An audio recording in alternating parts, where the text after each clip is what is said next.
Leon and Kamaru. Mm, When they first fought, you and I were both of the mindset that there's no way that Leon is going to beat Kamaru. right, And right. then he beats him a second time. Maybe that Leon was just the kryptonite for Kamaru. Same thing when it comes to Connor and Poirier. You know, Nope, not at all. I well, don't think kind of, there's. I don't even think there's a singular it is. person that is It, a kryptonite. To no. Okay. No. No. No. No. well, I'm gonna leave the that's room because you're a stan. The reality is that he fought him a second time and lost via pretty doctor badly. stoppage. Via doctor stoppage.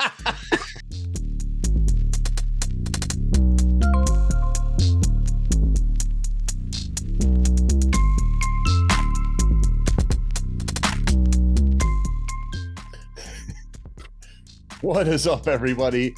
Dirty and DZAN, what is going on, people? 2 weeks off, and this guy, he's already forgetting how things are rolling around I here. forgot what channel I was on. Welcome. Yeah, he's like, wait a minute. What is going on, people? It is Friday, March 24th for you guys. What is going on, Dirty D? We have a lot to cover. If you guys like the content we do, like, share this around with everyone you know. Subscribe if you are new. Comment down below. And without further ado, let's fucking get into it. All right, Dirty D. Do it. New pound for pound list is out, Dirty D. New pound for pound list is out. You know, it's been kind of up and down the past month. We had Islam versus Volk, and you know how that went. It seems like there was a tie for pound, or it kind of stayed the same. John Jones fought. That kind of changed things. We had some unofficial ones come out that launched Jones at number 3. But when the official one dropped, he jumped 9 spaces up to number 1. Volk is now number 2, and Islam. I have no issue with that whatsoever. No issue at all. No qualms about it. I just merely wanted to bring it up to laugh at Habib fans and Islam fans. This is number one bullshit. You almost had the number 1 pound for pound. Almost.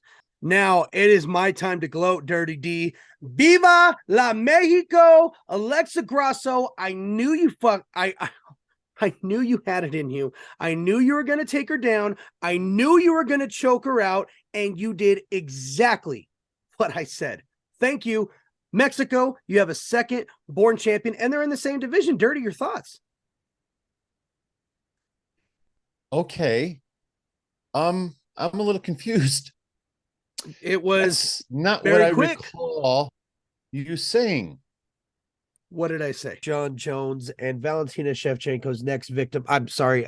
So I'm not sure how the memory is working. Congratulations, Alexa Grasso. You did amazing. You took her down. You snapped it so deep. And second, so we'll just sidestep that comment. Viva la Mexico! I am so excited. I am so excited. You are so full of shit. All right. Listen.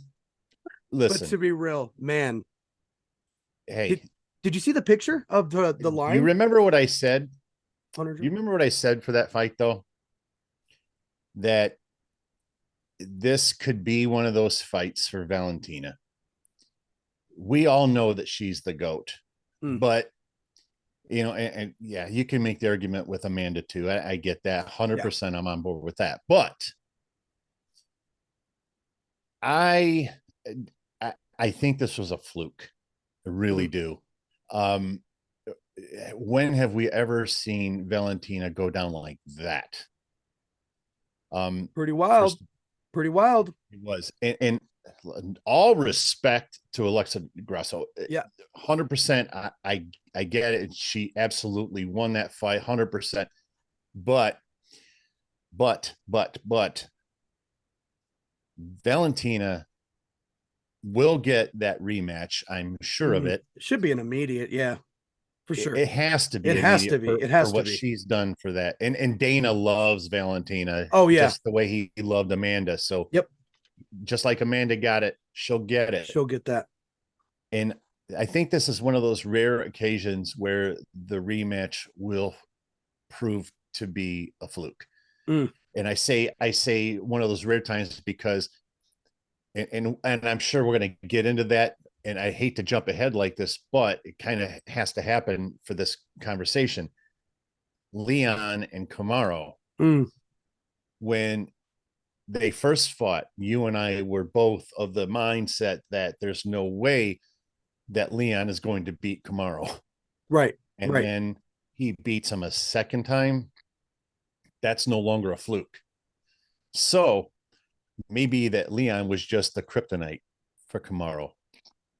I don't believe that. And same thing when it comes to Connor and Poirier. Nope, not at all. I don't think there's. I don't even think there's a singular person that is a kryptonite. No. Okay. No. Well, I'm going to leave the room. That's because you're a stan.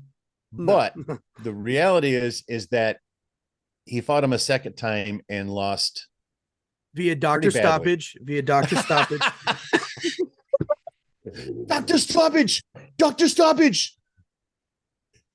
It doesn't stop. This isn't going to stop. You can't.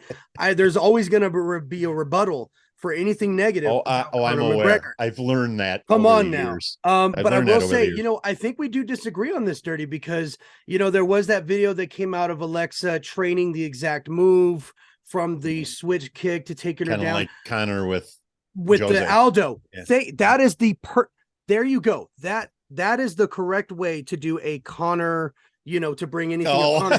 Okay, that's how you do it. Yes. So that one you agree with. I 1000% agree with that one. You know me, Dirty. Come on now.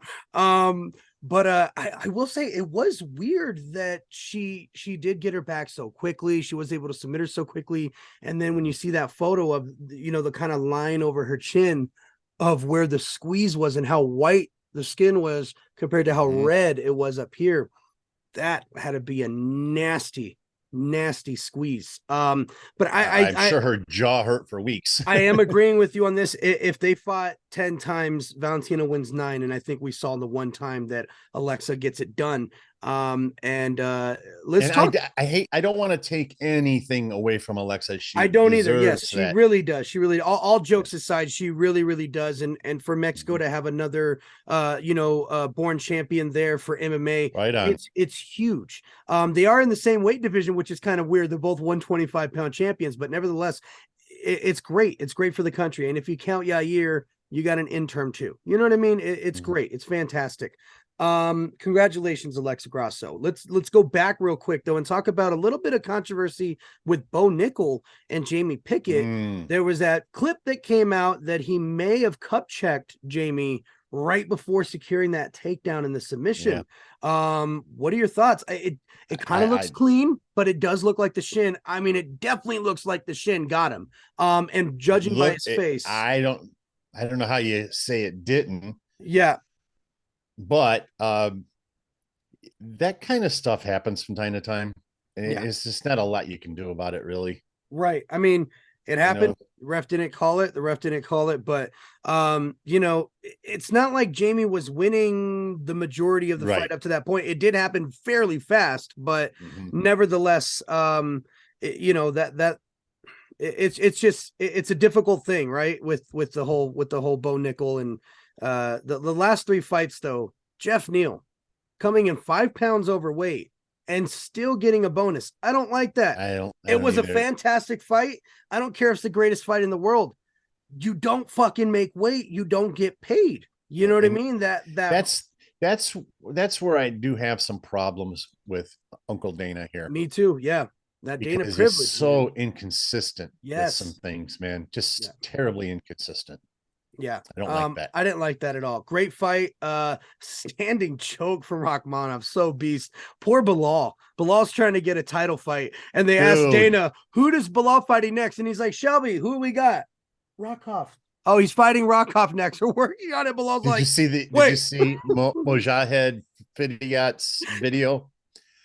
Oh my God, that was epic. He thought he was getting Colby. It's like, no, it's Shavkat Rakhmonov. Oh my God. Poor Bilal, man. I like Bilal, but he does talk too much shit for his britches. And he talks a lot of shit. Like he's superior, but you are not that high in the rankings, my guy. and never has been. Right. Shout out to Bilal. Okay. Love you, Bilal. And then, of course, we had John Jones versus Cyril Gane making quick work in the first round via guillotine, and just fucking wow. Gane didn't land. Wait a minute. A strike. Wait a minute.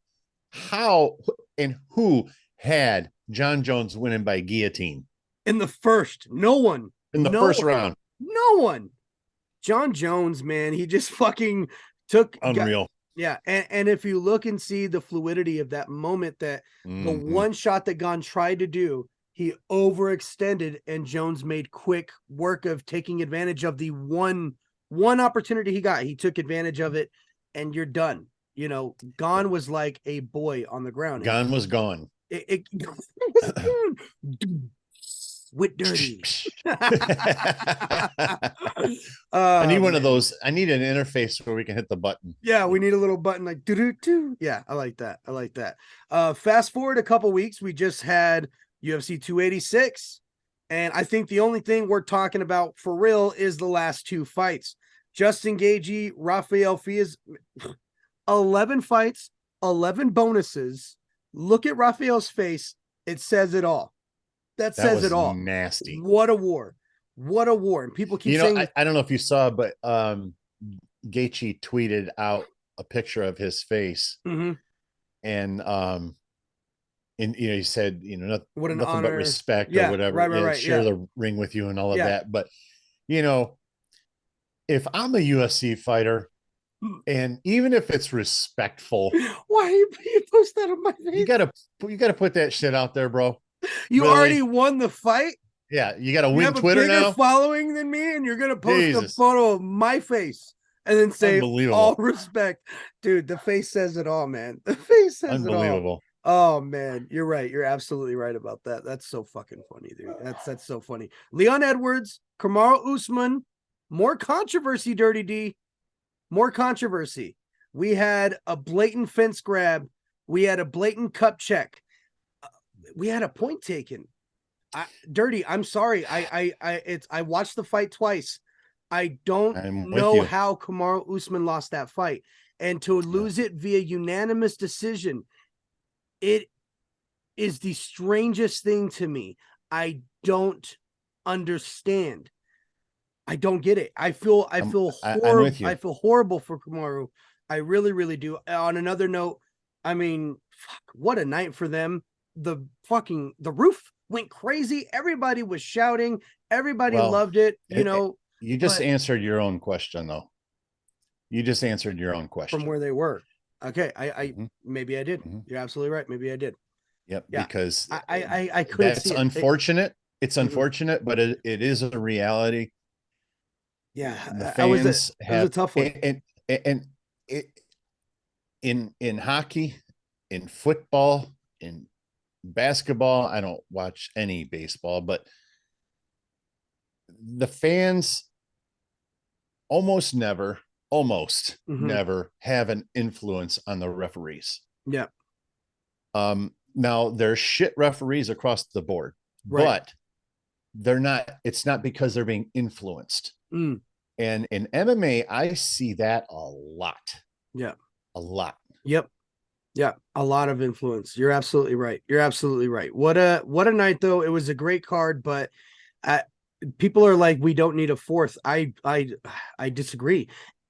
I mean, it makes sense. Have Kamaru face somebody else. Let Leon face another contender, whoever that may be. Whether it be the winner of Masvidal versus Burns, whether it be Hamzat, Rahman, whoever it is, give him somebody, and if he wins that one, he's got to get back in there. It's just listen, he's the greatest welterweight of all time. Yes, man. And 5 title defenses. That. You can't dispute it. And I don't care who it is. When Kamaru fights who? What's his name? Hamzat. If he fights Hamzat. Hamzat. Let's say he fights Hamzat and gets that win, regardless of how he gets the win, even if it's a decision, it's going to be an automatic because of the legacy that he has. Now he's going to get that benefit that a lot of other fighters will not get, but it's the right thing to do. And we know that Dana loves Kamaru. Yeah. And he himself has said that Kamaru is the greatest welterweight of all time. So right. I can't imagine that Leon's going to be able to hide from him for very long. No. And I'm with you. I do think that Kamaru won that fight. Yeah. Now, on the flip side to that, and this does need to be said, I think that you don't put yourself in a situation where it goes to the scorecard. You're 1000% right. And what I was going to say is if and when they do fight again, Kamaru has to finish it. It needs to be a finish. It can't be a 100%. Unanimous decision. He knows to put that, a stamp on it. He'll know that going in. Exactly. But guys, again, if we have live scoring. Yes. Oh my God, man. One day, Dirty. One day it will happen. I am fully certain one day it'll happen. Tomorrow we got Marlon Vera versus Corey Sandhagen. Holly Holm is coming back. Yes. Come on. Finally. We got Andrea Lee versus Macy Barber. We have a really great fight night coming up tomorrow. I'm so excited for that, but we cannot waste any time, man. We have plenty of music that we have to get into. And before we get into some hip hop topics, we got to talk about all music here. First things first, I'm a big fan of Hozier. If you are Hozier fans, he dropped the band dropped a 3-track EP titled, I think it's Eat the Young or Eat Your Young. It's very 70s smooth rock, R&B vibes. It's got a little funk to it. And I love the sound. And if this is any indication of the album we're going to get later this year, I am here for it. I'm here for it. Shit. That sounds one of the best appealing. vocalists. Very, very dope. If you have an extra 11 minutes, go check it out. It's really great. Now, childhood artist that I've been listening to because my mama grew up listening to him. Yusuf, aka Cat Stevens, is coming back. My dad was a massive fan of Cat Stevens. I am so excited. I had to do Wait a minute. Did I had you to do say some research. Cat Stevens? Yeah, / Yusuf. He is taking both names and he is using both. And it's about time that came back. Right? About time that it came back. And you know what? By the judging of his last single, it sounds like it came right off of one of his albums from the 70s. Wow. So beautiful. It's positive. He's an amazing artist. It's called King of a Land. It's going to be coming out in June. The single is called Take the World Apart. It's about him searching for peace. It's a beautiful song. It really gave me, I was telling Dirty off camera, it gave me huge T for the Tillerman vibes. I love it. And I'm very excited for new Cat Stevens music.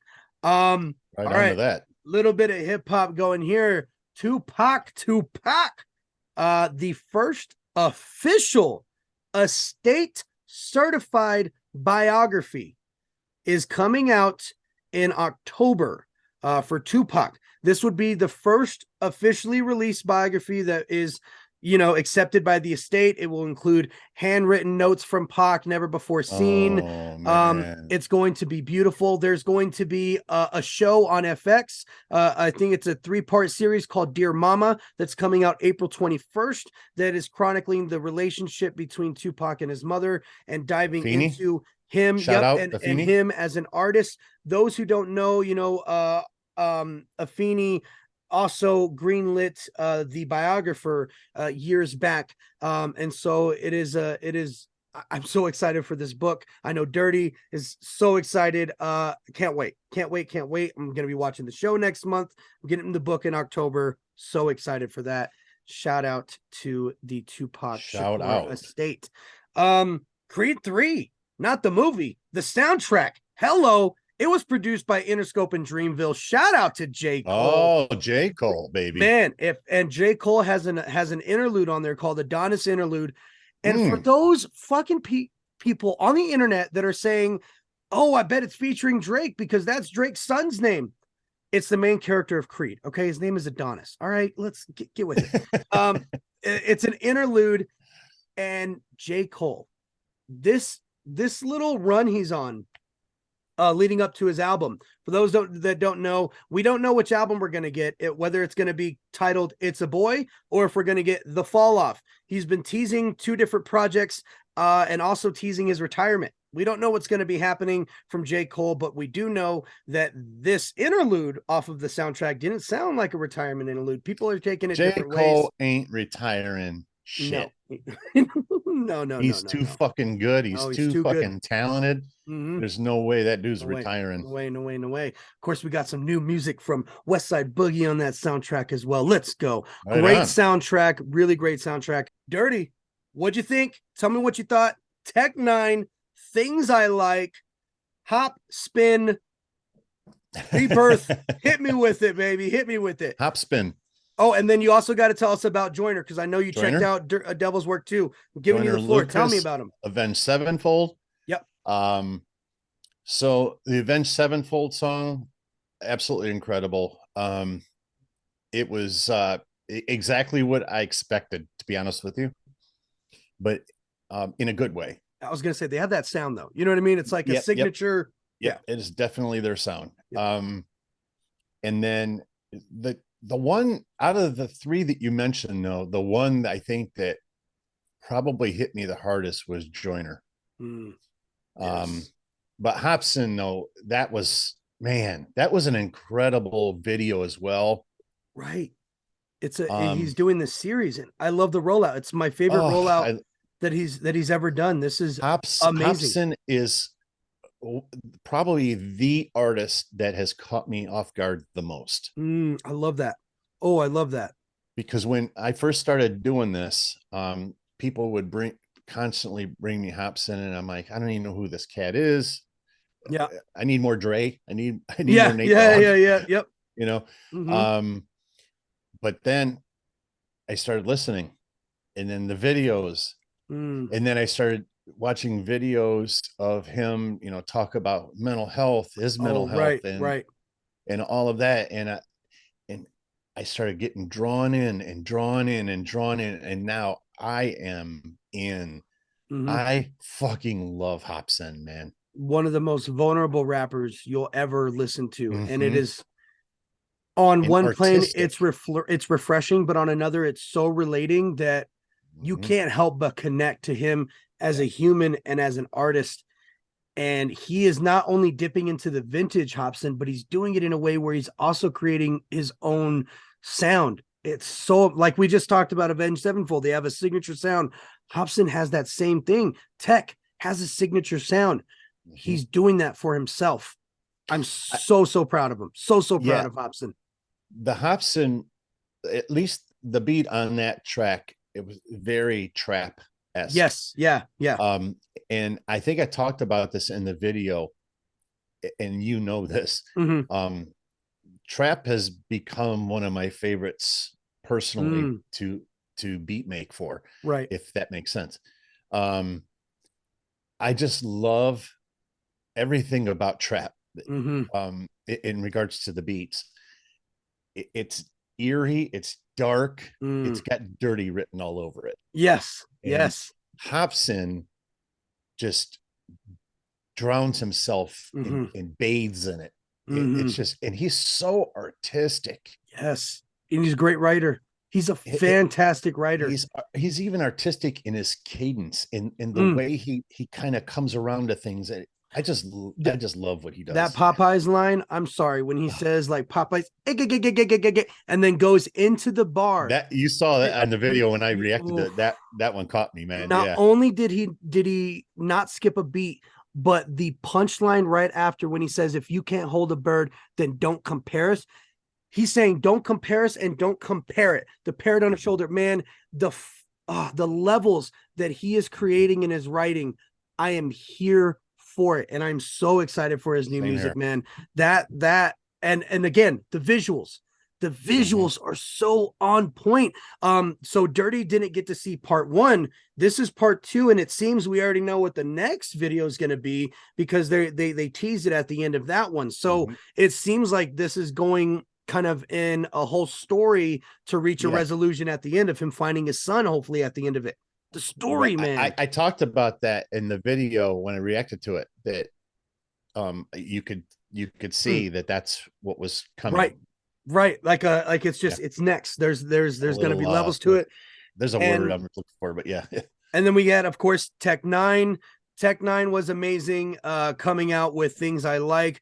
The live instruments, the clarity in his production. Yes. I the whole thing. Sorry to jump in here on you, but yeah, the drummer was fantastic, man. Yes. I loved what he was doing, and the bass player, the guitar player, everybody it was live, but it was still very hip hop. It was still very tech, very tech, and very Tech 9. And damn right. He is one of the few people I think that can make a song like that and get away with it. Yes. Because most of the time when bands do or artists do a song like that, where, you know, you talk about the things that you like, it just got cheese dripping all over it. You know, that did not, to me. No, to me, I completely agree. It was not cheesy in any way, but yet it was positive, and I just loved it, man. I fucking loved it. Absolutely. He's done this before too, and he has, nobody can put an idea to paper and then to sound like Tech 9. He has these things where he's done this before with, there's an idea or a theme, and he sticks to that whole theme. I think there was one where he did about like addiction, and he's literally just talking about his addiction to food. And the doctor said that I can't have any more butter. And you know, but the way he does it and says it, it's like, yo, this is banging. Only he can do that. You know, it's fantastic. We had NF drop his second single, Motto. Very refreshing to see NF do this kind of single. Very jokey. It reminds me, and I'm always going to say this because I know one of his biggest influences is M, but it reminds me of a very clean early version of M, where he's super jokey, but there's so much skill and punch in it. Oh, that's my favorite. Yes, M, man. And it's like this squeaky clean version, but it's not squeaky clean to where you're like, it's amazing and it's refreshing. I love this single, Motto, from NF. Good track. Before we get out of here, guys, something went down yesterday in Florida. What's that? And we have to talk about it. For those that don't know, I mean, how do you not know the snitch of rap, 6ix9ine? Oh my gosh. So what world does this cat live in? Fantasy. And for the first time yesterday, reality. For the first time yesterday, he got some reality. And I am not one of those that is like, oh man, this is unfortunate for him. Listen, it's very political. He was in Florida at an LA Fitness in a sauna. What do these people have anything to do with him? Nothing. But that's not the point. That's never the point. This man did something. There's consequences for your action. He received a receipt yesterday. That's what that was. He got dragged into a bathroom. He got jumped by 3 men, and it was on camera. It was filmed, and that happened. It's all over social media today. Right after the camera went off, he went to the front of the LA Fitness, had them call the police. He went to the hospital via ambulance with rib injury. Obviously, he posted a picture of his face all fractured and messed up. He's going to be talking to the feds to make sure that he gets the protection. Again? Yes, to make sure he gets the protection he deserves, as he said, for his cooperation. And so hopefully Daniel Hernandez gets a sweet recovery. And so he'll be right back out in the streets again. Yeah, and South Florida was not the place to come to be honest with you. Yeah. No kidding. It's nasty crazy down there, man. People are in Florida in general. Dirty lives in Florida. It's guys, nasty down here. There's so many crazy people. Yeah, there's so many crazy. Dirty, the chief among them, right? Dirty is just one of many. Yes, yeah. I had to get that out. Unbelievable. Yeah, again, though, what kind of world do you live in where you think that you can snitch and then go to the feds, crying to the feds that you need to go in WITPRO? So they put you in WITPRO, and you go and make a music video. Taunts. It's like he's playing a game still. Exactly. Like he's still playing a game. He's still this never character. ever registered. Never learned in his head. Man, it will. I will say, I think will. my favorite part of that video was when the cameraman said, "Hey, yo, I'm a fan." Yeah. And then 6ix9ine was like, "Yeah, but you jumped me." And he's like, man. "Yeah, but I didn't jump you. I'm a fan." And he's like, "I'm just recording." You know what I mean? Like, what did I do? So we'll leave it at that. Ladies and gentlemen, if you love the content you see on this channel, like, subscribe for more, comment down below with what you want us to talk about. Thank you, Michael. Thank you, everyone, for watching on a weekly basis. Thank you, Michael. Shout out to Michael. Eagles suck. All right. And we are out. Peace.